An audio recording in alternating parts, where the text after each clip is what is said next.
Ah, mon cher ministre, comme je vois, toujours en plein travail. Ah, malgré ce que disent les médias, je suis très attaché à mon ministère. Mais qui est ce brave homme et quels sont vos liens? Monsieur le Premier ministre, le PDG de l'agence du bas du centre. Ah, mon cher monsieur, comment allez-vous? Que pensez-vous de notre ministre de la Santé? N'est-il pas le meilleur? Il vous dit qu'il est très heureux de travailler au ministère et il est très heureux de son ministre. Ah, c'est curieux, j'entends pas vraiment tout à fait ça. Il n'y aurait pas un problème d'élocution ici? C'est justement sur quoi nous travaillons. Notre PDG a un petit problème avec sa langue. Elle est très longue. On promet, on dit que les groupes communautaires ont des besoins de financement. Ah! Ben, je constate, Madame la sous-ministre, que vous connaissez très bien le PDG de l'agence du centre du bas. Trop bien, Monsieur le Premier ministre.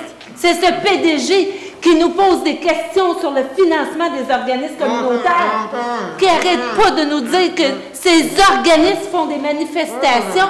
Dans ses bureaux, M. Maharty est toujours avec la même question. Mais quelle est cette question? Depuis 4 ans, il me demande quand les travaux du comité ministériel vont accoucher d'une solution équitable pour le financement des organismes communautaires. Vilain PDG! Vous n'avez pas honte, monsieur le PDG du centre du bas? Tout va très bien, monsieur le PDG. Tout va très bien. Le communautaire attend sur sa liste d'attente. Vous faites comme eux. Attendez. Mais depuis quand on demande à un PDG d'agir, surtout dans le dossier des groupes communautaires? C'est justement ce que j'étais en train de lui inculquer. Le milieu communautaire va très bien. Il se contente des miettes et de ses rendez-vous au ministère. Quand je pense qu'il a l'audace de vous demander de trouver une solution au comité ministériel. Il est vraiment effronté. On va en faire un exemple. Oui, vous avez raison, on va l'éduquer.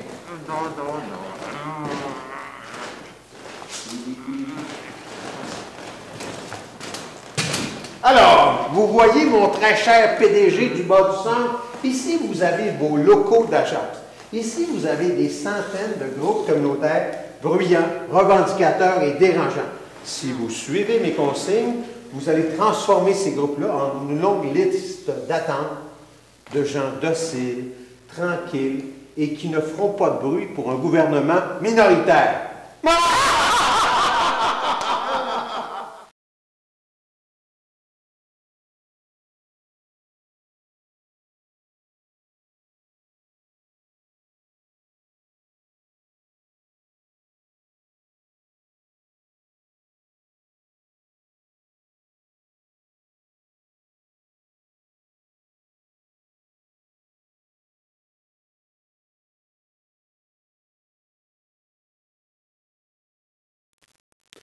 Dans la réalité, vous le savez, M. Couillard, la trop grande majorité des organismes communautaires attendent depuis trop longtemps. Ça fait 5 ans. 218 organismes communautaires au centre du Québec et en Mauricie, pour plus de 3000 organismes communautaires œuvrant en santé et services sociaux dans tout le Québec, attendent depuis longtemps le rehaussement du financement de leur mission. Répondez aux besoins de la population. Améliorez les conditions des travailleuses communautaires. Investissez dans l'avenir de tous.